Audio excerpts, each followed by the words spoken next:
Just want to confirm that it's starting. Okay. Welcome, everyone. Thank you to both my students at UTA and to some guests who are joining us today as well in the audience for joining a discussion of Professor Masood Khan's extensive work in architectural conservation in Pakistan.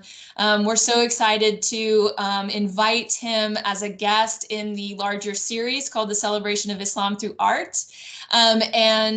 We're so excited to hear about his expertise. And as you see his slides that he's going to be offering us today. Just a little bit of background on Professor Khan. So he is an architect focused on the conservation of cultural heritage with over 30 years experience in the field. He's contributed to many projects in Pakistan, including the conservation of the Lahore Walls, the Shigar Fort, and the Ganesh Village Conservation Project. And I hope we'll hear about many of those examples. He served as a senior consultant on the cultural heritage conservation work of the Historic Cities program of the Aga Khan Trust for Culture. He's a longtime architectural educator at institutions such as the National College of Arts in Lahore, the Aga Khan Program for Islamic Architecture at Harvard and MIT, and as a Fulbright professor, he was at the University of Engineering and Technology in Lahore. So we welcome him very, very warmly. Thank you for your patience with all of this technology. And please, Professor Khan, take it away. Thank you very much, Leah. It's truly a very singular honor to be with you guys today and do something I've not done in a while, to talk to people, most of them students in a class situation. But I know that there are other people too who are hearing this, so I suppose my trepidation is a little mitigated because of that. Anyway, yes, thank you so much for that nice introduction. And I've been involved with for about 33 years now, 33 years now. Yeah, with the Aga Khan Trust for Culture. 6 of them were spent teaching at MIT and Harvard. And for the rest of this, about 28 odd years, I've been in the field, working for the Aga Khan Trust for Culture's sites in Pakistan and other countries as well. So today I'm going to go through a very quick, review of those sites and some of the stuff that we've done. I should apologize to begin with that what I set out to do turned out to be a little too big a thing, and I was telling Leah, I scanned a lot of slides, old slides, and that took a lot of time, because once you scan the slide, you also have to do things with them in order to make them presentable. Anyway, so here is a map, and this map shows you a part of South Asia. The star in the middle is the capital of Islamabad, the capital of Pakistan, and you see 2 dots. One of them is Lahore, just to the south of the star, and to the east of that is Delhi, just to orient you what we're going to talk about. And the little circle, the little square that you see is the region where most of this work is located, except for the stuff that I'm going to talk about Lahore. And this is a region of a very, very interesting region, because it is where 3 gigantic systems of mountains meet each other. So you have the Western Himalayas over here with one of the tallest peaks in the Himalayas that kind of like marks the end of the chain on the west. And then to the right there, you have the Great Karakorums, which contain some 36 peaks over 7,000 meters high, and about 5 peaks about more than 8,000 meters high. And of them, the highest is Mount K2, which is shown here as a green triangle. And our work is, and what you also see is the system of rivers that course through this. You have the Indus coming from western Tibet then going and turning south, and then going down Pakistan, all of Pakistan to the Arabian Sea. You have these smaller rivers, the Hunza River and the Gilgit River joining the Indus at that point near Gilgit. And basically, this is the larger geophysical context in which these projects are based. That is K2, the Killer Mountain. It is 28,251 feet above mean sea level, and it's only about 600 feet, I believe, shorter than the height of Mount Everest. And it is an extremely dangerous mountain. Lots more people have been killed here climbing this mountain than Everest. Now, in this setting, what do human beings do? So basically, there are three levels of perception, shall we say. One is the level of the great mountains, which are snow-capped and full of glaciers. And below that level is a very, very large range of sheer rock. Nothing grows on it. It's only at about 10, 11,000 feet that people start getting access to the waters that are melting away from those glaciers. And it is there that they begin making the water channels for their own sustenance. And you notice in this slide that there is a strong line in the middle of the slide, a horizontal line, and below that everything is green. Now that line is a water channel that people have made. And all the greenery and the lushness and all the beauty is all human-made. You know, all the ecosystem, that is the most interesting part of it. The ecology and the environment, the biological or the biosphere, as it were, is located in this small belt. But below that, again, there are gorges and the rivers at the bottom of the valley flow. And this is where most of these projects are based. Apricot trees in blossom, and this is a phenomenon all over Central Asia. And apricot is a fruit that is a staple of nutrition for these people. It's a way of life. Again, another thing is that because of the topography, people have learned to build beautiful terracing, agricultural terracing, in order to cultivate. And it's not just a question of building retaining walls and having a terrace, but it's also a question of how to turn rocky, bare, non-nourishing soil into something like this.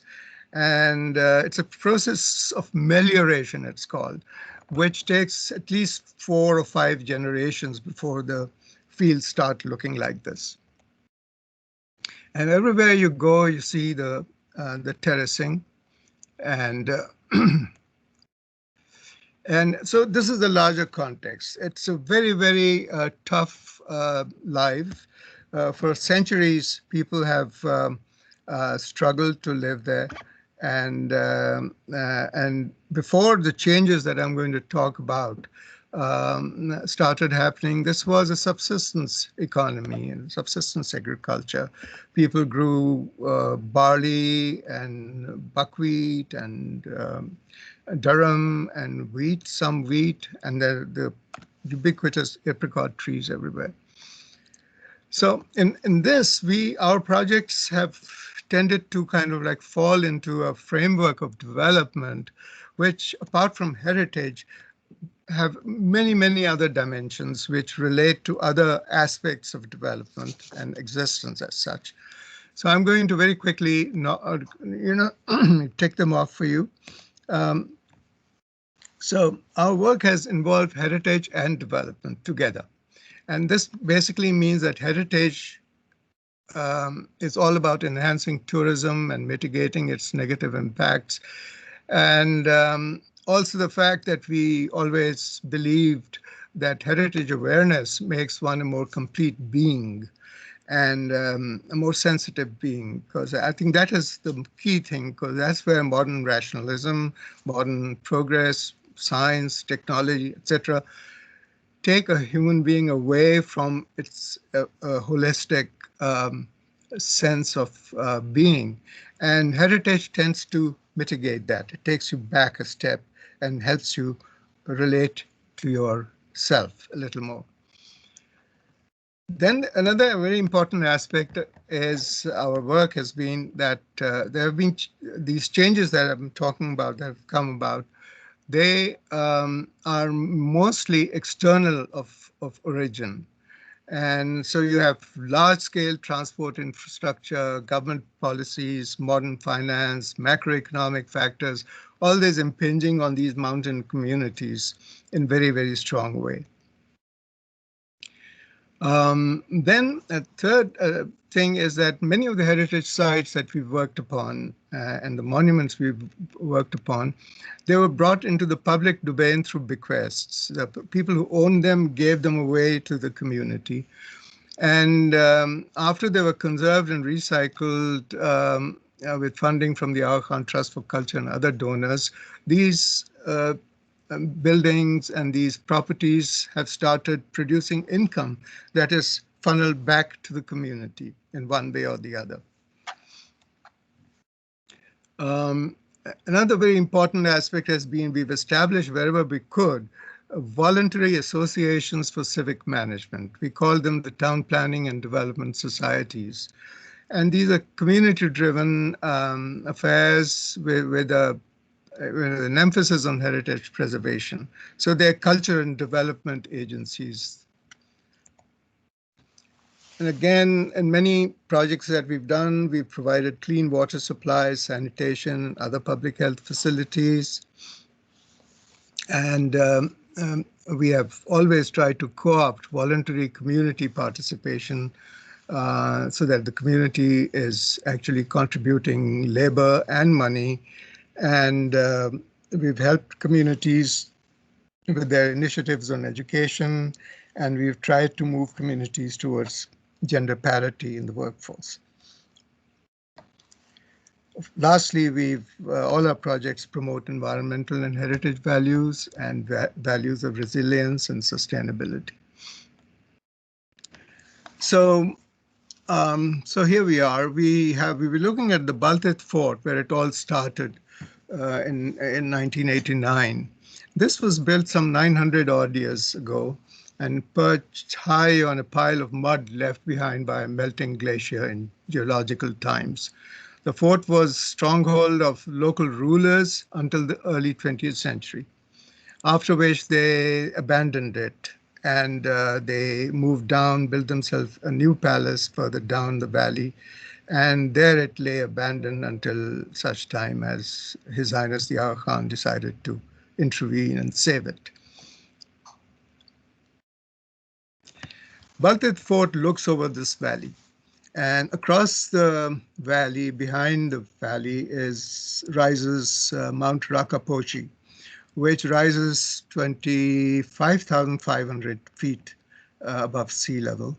Hunza itself is about 8 to 9,000 feet, depending on where you are, up and down the hill. So it rises. This is only about crow's flight. It's about 25 miles from where this picture was taken. And it's a very, very strong presence. No matter where you move in Hunza, you see this great mountain. And this is a reverse view, and the mountain that rises behind the fort, Baltic Fort, is Ulted, which is in this picture hidden behind in clouds. And the little arrow you see is where the Baltic Fort is, that little horizontal tab. So you begin to get a sense of the scale that we're talking about. Here's a more closer picture. It's a panoramic picture in Baltic itself. Baltic's old name has now been changed into Karimabad, and so you hear me repeating myself, going back and forth between Baltic and Karimabad. Baltic derives its name from the Baltic Fort, of course. This was a picture taken in 1935 by an English linguist who came to with his wife to study the local language and spent a summer here and wrote two fascinating books. One is a book called The Burushiski Language. It's a 3-volume book. And it is about the language of Burushiski, which the people in Hunza speak. And this is a very interesting language because in its remoteness and in its age, it reminds people of the Basque language, and also because of its lack of connectedness to other languages in the region. But what is important about this slide is the pristineness and the cleanness of the various elements of the landscape, the orchards, the cluster of houses, the fields. They are, very, very neatly segregated, and you see the terraces very, very clearly. And all this is now being despoiled somewhat because of the advent of progress and modern civilization and so on.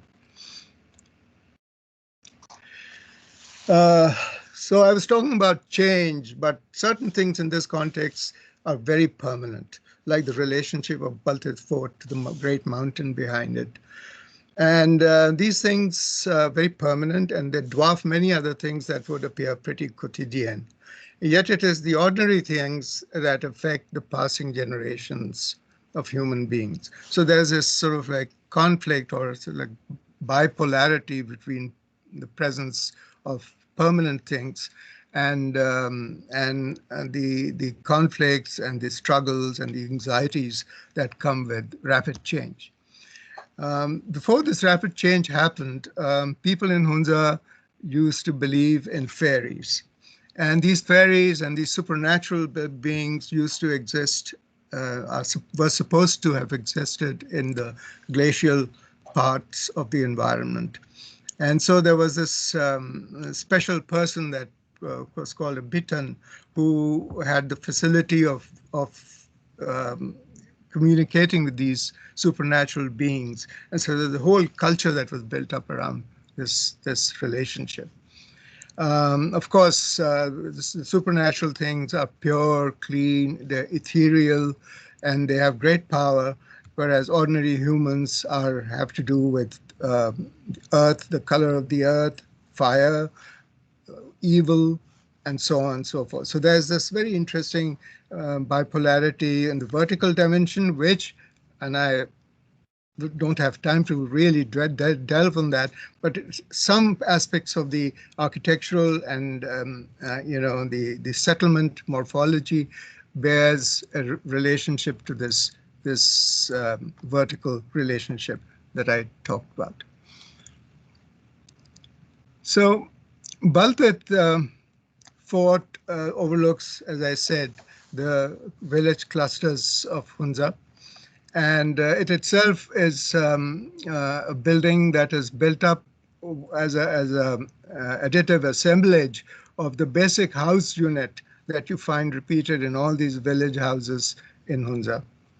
And if you look closely, you'll find that there's very interesting morphology in each of these cells.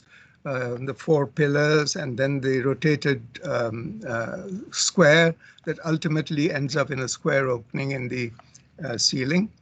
A very effective structure to ward off the issue, or the results, the impact of earthquakes and so on. This is the lower floor of the building, and this is the section through the building. It's just 2 levels. And in the middle is the ubiquitous Tibetan tower that reminds you everywhere you go of the strong relationship that Tibet had with this region. This is a reenactment, National Geographic kind of reenactment of how the old Mir. This is the present Mir who's sitting with a feather in his cap.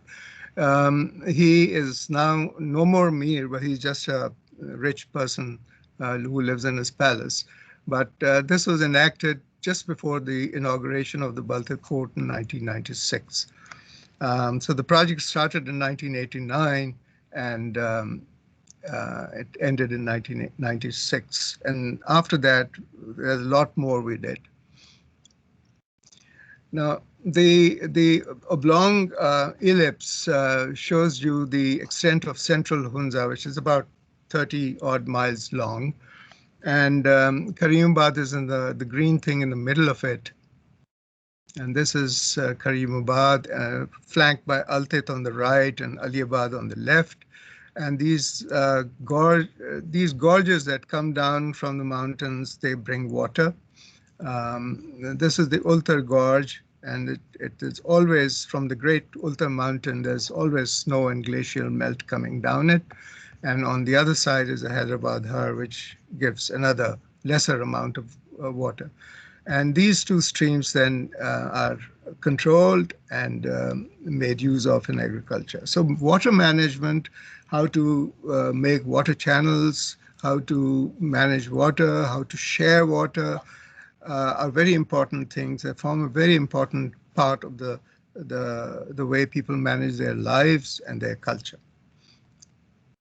And that's Karimabad itself, that red square.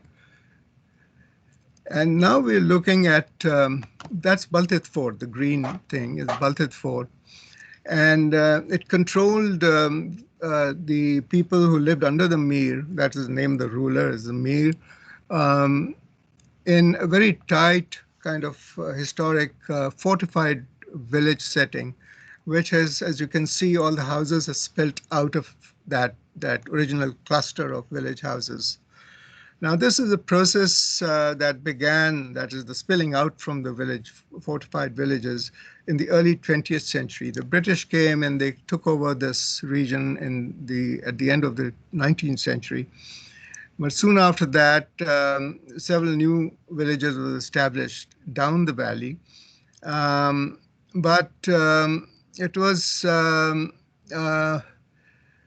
certain external interventions that started making a huge difference to the process of change in Hunza that came about much later in the middle of the 20th century. A couple of events happened. For instance, His Highness visited in 1960, His Highness the Aga Khan. He went up in a small jeep because the road until then was just wide enough for people to take horses to, but for this particular event, a jeep road, which was precarious. I can't tell you, you can't imagine what kind of a jeep road it is. It still exists. And then there is the visit of the President of Pakistan the same year. And His Highness's visit made some important impacts on the people because he encouraged people to get educated. He encouraged people to go and work for the Pakistan Army. So a lot of them went and served with the Pakistan Army, and they brought back a lot of new skills like map reading, for instance. And many of them made it to the lower echelon of the officerhood in the Pakistan Army, and they became important local leaders. Then another important thing that happened was the Pakistani government abolished the local principalities in 1974. And after that, the Mir's strong clasp on his population, it's a very, very strong feudal relationship, that was released, and things started to change. The old administrative infrastructure of the Mir's rule that dissipated, and new administrative people were brought in. Then the most important thing that happened was in the late 60s, the Chinese and the Pakistani governments, they decided to build a new road coming down from Western China all the way down to near Islamabad. And this road took about 7 or 8 years to build, and many lives were lost, Chinese as well as Pakistanis, in the building of this road. And it was finally opened in 1974 and opened to international tourism in 1979.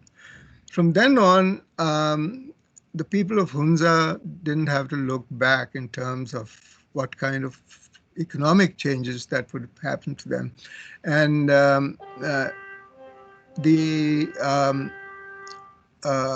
it brought in hotels. There were 200 hotels built, hotel beds created in a period of about 8 years, and many more were to come. People started having people stay in their homes. So tourism became a very strong industry. Then finally, the Aga Khan Development Network came along, and they began the very important process of helping the local communities develop their agriculture in a very unique community-based approach, which involved initiatives by communities themselves who would identify their own projects and were given financial and administrative and technical assistance by the Aga Khan Rural Development Program, which became world famous as a result of this work. So the new bazaar came into existence, and this bazaar it's a very tranquil picture of the bazaar that you see now. You wouldn't be able to drive, leave aside, there's so many cars and people there now. But it started having a this is around the time that I was sent in. The Baltic Fort project had started in 1989. I arrived in 1993. And I was sent to basically assess the situation because there was a feeling that the Baltic Fort project was already having an impact on society and on the economic forces prevailing in the area. And so what I did was basically to declare that this requires planning. It's not just a question of tinkering with guidelines to build and so on and so forth. But that was another major problem. Anyway, to make a long story short, my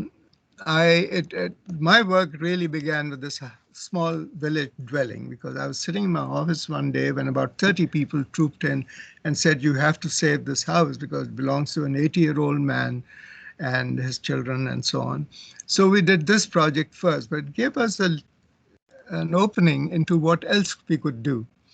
And so this picture, for instance, shows the beginning of a sanitary sewerage program that was initially designed for only 10 houses. But it grew into a larger project in the subsequent years, funded by the Norwegians, by the Norwegian government, which took care of the entire eastern half of Karimabad. And so people were abandoning the villages mainly because it was very difficult to actually continue to live there as compared with living in the open fields. So with this, we were able to bring about a certain sense of reevaluation of the old villages. By then, the government of Pakistan was ready to knock these villages off. These thousands of year-old houses and their footprints would have been wiped off. But we were able to prevent that from happening by revalorizing these abodes and these village clusters. So these are some views of how the streets began to look. They were not paved initially, but on the picture on the left, on the floor you see a little square pattern of stones. That actually hides a manhole, a cleaning manhole. So people, if they want to clean up the sewage system, they could just remove some stones. And on the right, we have a pipe coming down the hill, and it had to be hidden by this new stonework, the wall, the leaning wall on the rock, that actually hides a pipe. And we were able to quickly do a topographic survey, which had never been done, of the area. And we were better able to understand the topography of the place and to plan. And ending up making a land use plan and And this land use plan was basically, from the time it was made, it has been administered only by the community themselves, because there are no laws that actually enable a land use plan to be enforced. So the community enforce it themselves to the extent that they can.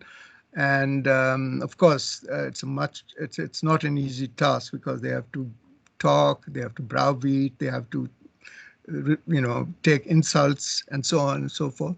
But they have managed. Karimabad still has a lot of value, which makes for the economy still thriving, and the tourism industry really taking off in recent years. Now, at the bottom of the valley is the little village of Ganesh. Ganesh is the oldest village in Hunza, and it's said to be older than Baltic Fort itself, about 1,000 years. And Ganesh has, like other villages in Hunza, a pond at the entrance, and this is a view of the village there after it was conserved and rehabilitated. The main reason why we went in there was to preserve these little structures. There's a group of, these are family mosques.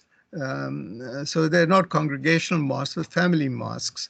And they were very interesting. And they form a circle around a small village square, which used to, where most of the communal activities of the village used to happen. And you can see the great mountains in the back. So this is the reason why they're really like jewels, these structures. In the veranda, in the little verandas of these structures, you find these beautiful carvings. And so this project, like almost every project we've done so far, has won an Asia Pacific Preservation Award from the UNESCO. And so we've clocked up something like 14 or 15 such awards. And that is the visiting head of the UNESCO Asia Pacific from Bangkok and his team. So to sum up, this is what we did in Hunza.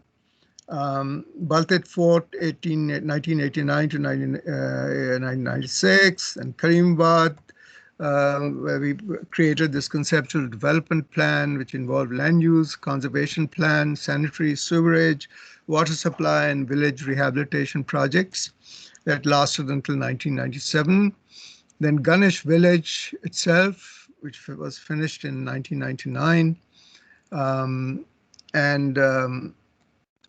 and other conservation projects in various villages, small mosque here and a small house there, and so on. Importantly, the sanitary sewerage project was achieved in 4 phases. The first phase started with the conservation of the single home in Kurukshal village, which I talked about, along with a small sanitation project. The next phase for including providing sanitary sewerage for the entire eastern half of Karimabad. The third phase was entirely community initiated and financed, with the communities accessing financial assistance from Japan. And the fourth phase extended to the neighboring villages of Ganesh, Gerelt, and other villages along the Karakoram highway. And finally, we did Ulted Fort. Now, I don't have the time to really speak about it because it's a project as important as Baltic Fort in the neighboring village of Ulted. In fact, both the forts were established more or less together about 900,000 years ago. Now, from Hunza, we moved to Baltistan, which is across the Haramosh range. It is through Baltistan that the Indus River finds its way through before it turns south and starts heading down towards Pakistan, the mainland of Pakistan. And it is joined in its process of many other streams that are coming out of those glaciers. In Shigar, in Baltistan, we did the Ambarik Mosque to start with. Then we did some village upgrading and rehabilitation work in Sugar Village and one of its sub-villages. And then there's Sugar Fort residence with the Sugar Fort project. It's why I think this whole thing, because Leah wanted me to talk about Sugar Fort. And then the community-driven conservation initiative, the mausoleum, the community itself actually conserved a mausoleum of one of their Sufi saints. And in the process, they won their own Asia Pacific Heritage Award. And community-driven education, they came to us to design a new school for them, which we did. And I'll show you a couple of pictures. And then in Kaplu, some 100 kilometers further east along the Shyok River, we started with a small project. It's a mausoleum of a gentleman who lived in the 17th century, Sayyid Muhammad. And then the village upgrading and development, Kaplu Palace residence, which is similar to the Sugar Fort residence. Both of these buildings have been turned into 5-star boutique hotels. And then the conservation and village development, numerous other places in Baltistan. So when we arrived in Baltistan, people were tearing down their old mosques and their old monuments.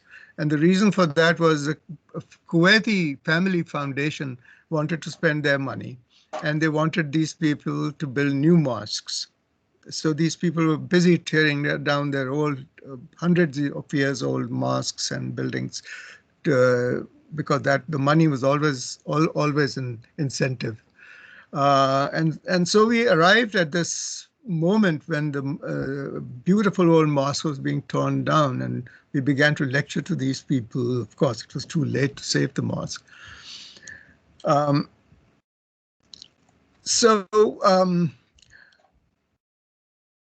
We started looking for things to do, and we found that people were a little resistant to suddenly see these people come with their plans to save their heritage. But we found our first opportunity in this structure, which was built in the early 14th century by purported to have been founded by the gentleman who brought Islam to Baltistan from Kashmir. He was actually a person who originated from Hamadan in Iran, and very revered personage. And when we opened this building up, we found articles, personal articles that people said belonged to him, including a couple of books. The building is, as you can see, on its last leg. And we very quickly descended on it, and we measured it, understood it, and then we began this process of underpinning and saving it. So on the left, where it sunk, was a field where people used to water the field, and that would soften the soil up, and that was the main reason why this building was tilting so badly. So we had to remove the old foundations and underpin it and rebuild the foundation. And the old Tibetan thing that had collapsed was rebuilt, and for that purpose we did a model of the re-established pinnacle, and that helped us understand how it worked. This is a complete picture of the preserved mosque and some of the details. Now, for those who are interested in the artistic heritage of the region, it's interesting because many buildings we see, we find ornamentation that could be sourced to pre-Islamic times, and so you have the swastika motif, and then you have the rounded, the whirling botanical motive, and so on, and then the geometric motive also coming out of the Islamic traditions. Now, this is all indicative of the way several layers of religious beliefs existed in time, and how the influence of those cultural traditions still manifest themselves in the buildings that exist to this day. And this is a pattern you see again and again all over Baltistan. So that was where the project was ended. And then we went on. While this was happening, we had other things happening elsewhere. In Kaplu, for instance, there's this great mosque. And behind that mosque was, these are some village pictures of Kaplu, was this, again, on its last leg, a mausoleum, which had some very beautiful ornamentation in it. And this we did in a year's time. And in the process, we revived the tradition of building these beautiful trellis work, which is called the Panjira work. Now, the Panjira is actually, it's not carved. It is made of small pieces of wood which are tenon and mortised together. So each piece is tenon and mortised together and glued and then assembled and then mounted in a frame and brought to enclose a building.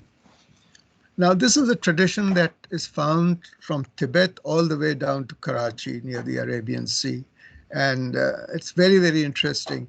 And we were able to actually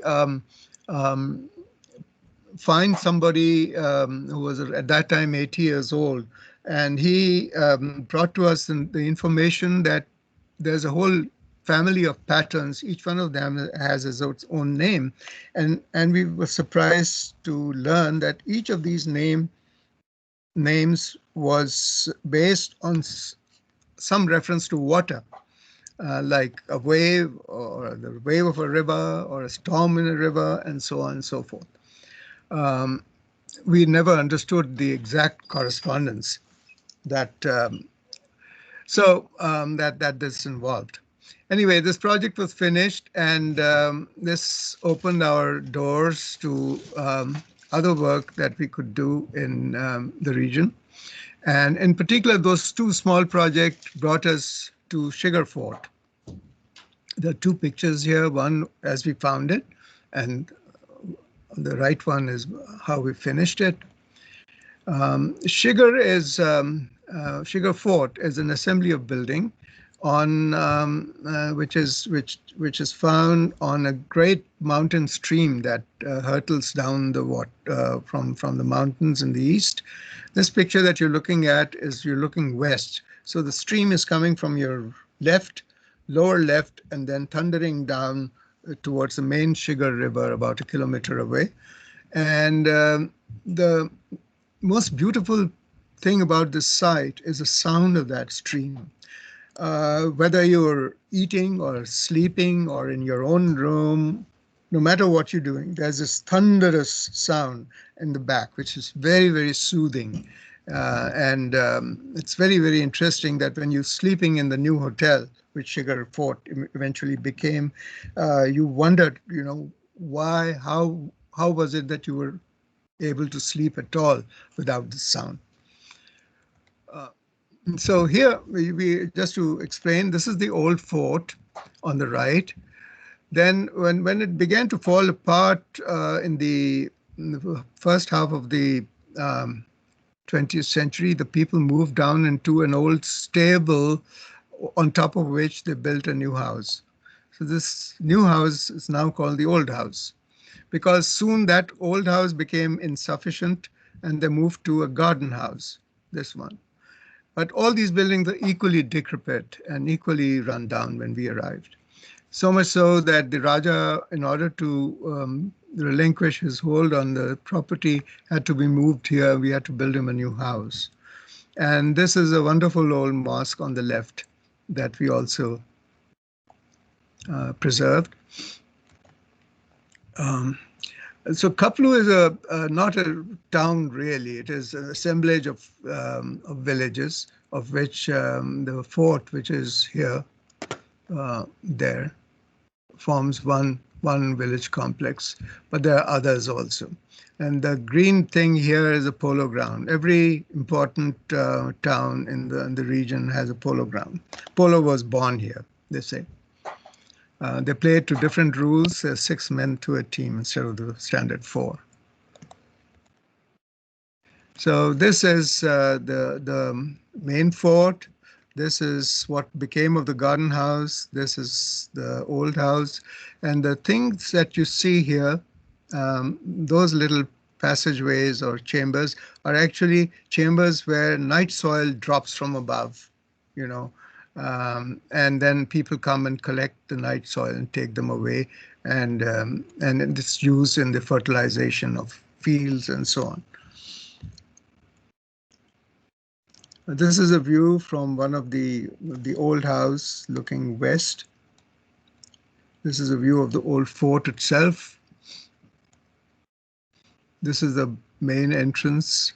The door at the back is the main entrance. When we arrived, there was all this was covered over with a earthen ramp, which led you to a door on the side of the building up there, and that door was very beautifully ornate, and we couldn't quite figure out why on the side of a building should that beautiful door exist. We've discovered that the real place of that door is this, which was the old main entrance before that ramp was built. And until then, this tower was used as a dungeon to keep prisoners. But when we moved the door to its rightful place and built a staircase. This is one of the restaurants in the fort, one of the bedrooms. And this is a general view of the fort. And finally, this is the old Raja's room that was conserved, and the Panjara work was recreated here.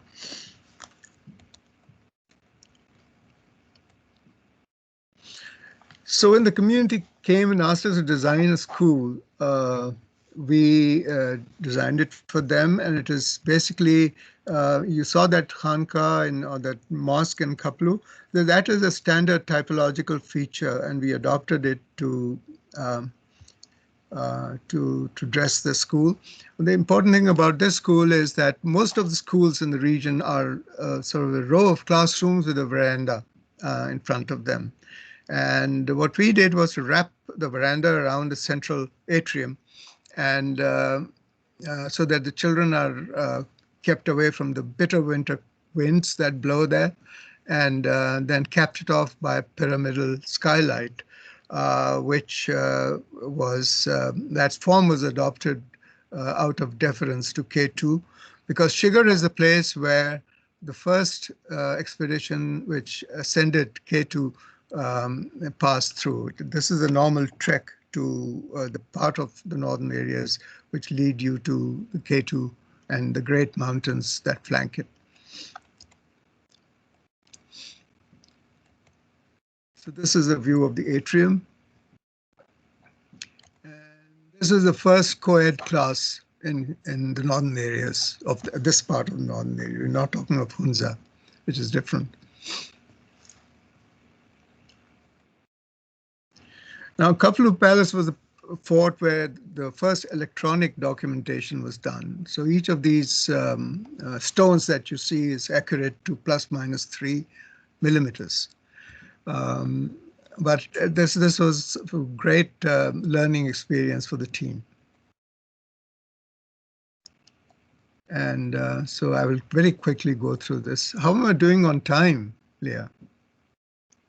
We're oh, sorry, there's an echo. We're almost to 7. So we do want to have a little bit of time for Q&A, but I think if you want to, like you said, completely wrap up this project. Yeah. Okay. Yeah. Well, very quickly, this is those were the before pictures. This is the after pictures, um, and so on. And of course, there's a whole section on Lahore. So I don't know whether we should do that or not. But let's see if I can. Goodness, I'm so sad. Yeah. Lahore. Yeah. A lot of Lahore. Another time maybe. So Absolutely. yeah. So anyway, so there we are. I hope I was able to meet your expectations, Leah, but I'm there for any questions that might follow. I'm so grateful to you because this is such an amazing piece of context for especially the students in the audience to understand that not architecture isn't just the building, right? It's the landscape, it's the community that lives in it, it's the community that cares for it. And so you've offered such an amazing picture of context in this area that is unfortunately very poorly understood. So I'm so grateful to you for all of this detail. I have a few questions of my own, if you're willing to indulge me, but I also wonder if I should open to the students and our guests in the audience. For those of you who are still with us, does anyone have any questions that they'd like to pose? We have in hand from Jackie, a student in the class. Jackie, please go ahead. Hi, yes. First of all, I just want to thank you so much. That presentation was amazing. I've never seen any of these places, definitely not in person, but either in pictures, and it's just breathtaking. My question is, you talk about how difficult it is to get up these roads and bring any kind of equipment, and I was wondering then what kind of issues you had when you were conserving and how you overcame them. Did you use more of like the rural building structures that were used to originally build them, or did you have to bring in more technological equipment from the modern era? Yeah, thank you for asking that question. It's really very germane to what we did. Well, in the first project in Baltic Fort itself, the primary thing was to understand how the building was built originally. And there in the northern areas, you must have noticed that you have this interlaced timber and infill kind of a construction. So basically, it's called a cage structure. You have the column cribbages on the corners, which form columns, and you have shear beams and go across and make a cage for the wall. And the space inside the cage is then filled up with either stone laid in earth mortar or adobe blocks laid in earth mortar and so on. So the pieces of wood are doubled together. And in case of earthquakes, what happens is that there's a rattle and shake kind of a movement in the building, which the building has enough leeway, it has enough cushioning power to withstand those forces. And so apart from a few pieces of plasterwork falling here and there, the building basically stays there. This is a time-honored way that they built in the northern areas and all across Central Asia, wherever this type of dwelling unit is built. And in some places they build them well, in other places they don't build them so well. In the case of Baltic Fort, other issues, for instance, we had to find ways of, Baltic Fort is built on a great heap of mud that an ancient glacier had left behind. And these are called moraines, these dried up packs of mud. And so they're so big that this particular structure is,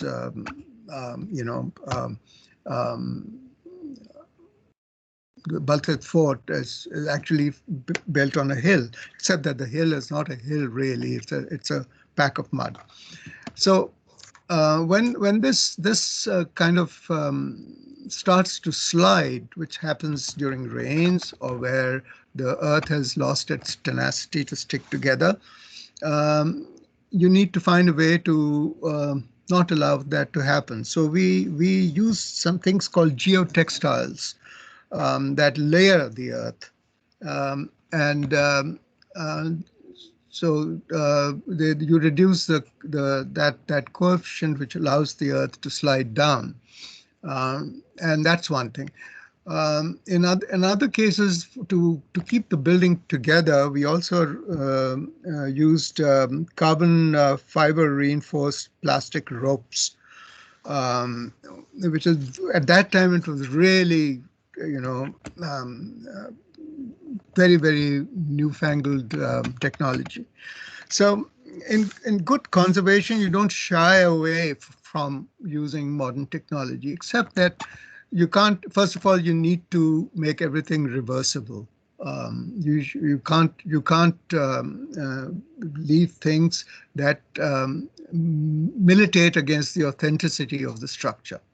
And so all these techniques that we use were actually all, for instance, the ropes, with the building over the 20, 30, 3, 4 decades that's been conserved, the ropes had become very taut. So recently we had a process of looking into that and finding ways to lessen the impact, the tensions that were being created on the ropes. We found other problems with the building that had not yet been looked into, and so on. Does that answer your question? It does, yes. Thank you so much. That's kind of what I was hoping for, that you want to stick towards the originality of the building, yeah, but by keeping the structure longer, you kind of have to use those modern processes. So thank you so much for that answer. You're welcome. So we've had a few students say they don't have a question, but Abby said, I want to express my appreciation. The process and the work both have been a treat to learn about, and the care and consideration put into these restorations is wonderful to behold. And Blayton says, thank you for this well-informed presentation. I'm honestly bummed we didn't get to go further into the next portion about Lahore. So maybe you and I could maybe have a conversation about how we could bring that information to the fore. But we do have another question from Gina. She's wondering, and this might build into your previous response, what was the most common building material that you used to reconstruct buildings? And if you could think generally about Pakistan, what's the most common material you would notice in Pakistan itself? Okay. In the northern areas, the one thing I should use this opportunity to talk about is that wherever we use timber, in the old days, in the very old buildings, the timber used was of very, very high altitude juniper. And people used to bring them because juniper was thought to be very, very good timber. And they went to great lengths to fetch it. Then there was cedar. A lot of cedar was used. But then when the British came, they started deforesting in a very big way to build their railroads. And so timber became more and more, costly to get. And people started using poplar, which is a quick growing tree. The Asian poplar is actually grows, and at those altitudes, it grows to be very fast, to be about 30, 40 feet tall, and it can then be harvested in about 15 years' time. So people normally use poplar wherever they have these water channels going. They have bunches of these poplars people have planted, and basically they like farm it and to harvest it. So we started using poplar more and more.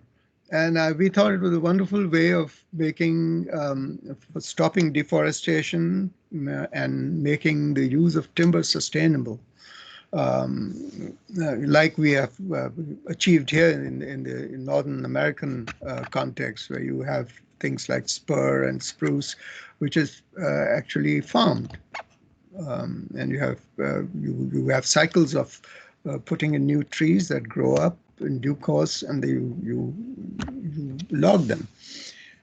So that's what we started doing there. The Abruzzi school, the school with a pyramid on top, was built entirely with poplar. And we wanted to make a case there, for people to follow. And incidentally, one good impact our work in Shigar has that there's not been any building. I mean, unlike Hunza, where we had a huge problem with people building in cement blocks and concrete slabs. In Shigar, that process of change had not started, and we had arrived in Shigar. We had arrived in good time. So our work in those 2-3 buildings there was so, shall we say, telling on the knowledge of people or their vision of progress or whatever it is that makes them go towards concrete and concrete cinder blocks, that we have had only out of about 60 houses built after we went in there, only 2 houses were built in concrete and cinder block. All of the rest were the traditional techniques that we used. That definitely speaks to the success, I think, of education too, as you mentioned multiple times. Gina says thank you. She was writing that in the chat. I had a question that I wanted to pose. So you mentioned, you were speaking about the bipolarity, right? That you were in earlier on. So you mentioned that, the sort of the spiritual nature, the sort of the permanence, and where you're seeing these poles in thinking, even in physical materials. And you said that manifests in architecture and in settlement patterns. And I wonder, and you said, you don't have time to go into it, but I was really intrigued. I wonder if you could expand on that. Well, I wrote an article in a journal called the Traditional Dwellings and Settlement Review. It's brought out by University of California in Berkeley, and in it I've explored this first of all the relationship. It is kind of like an extension of the vertical relationships into a horizontal one. And basically looking at this square house, single room house in which the entire life of the family is led. And how things like purity and the opposite of that can be read in the way people use a house and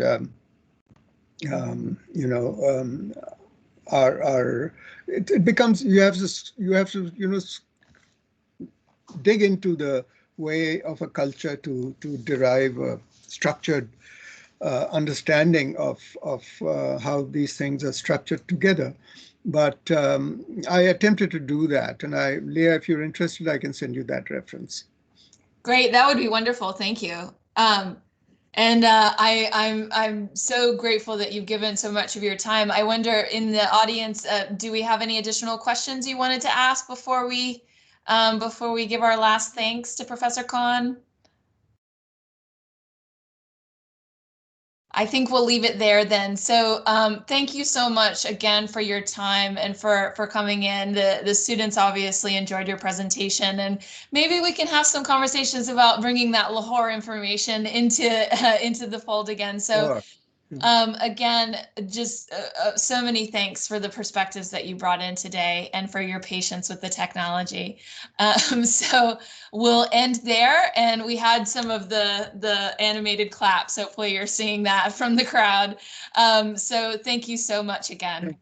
Thank you. It was a great pleasure. And I talk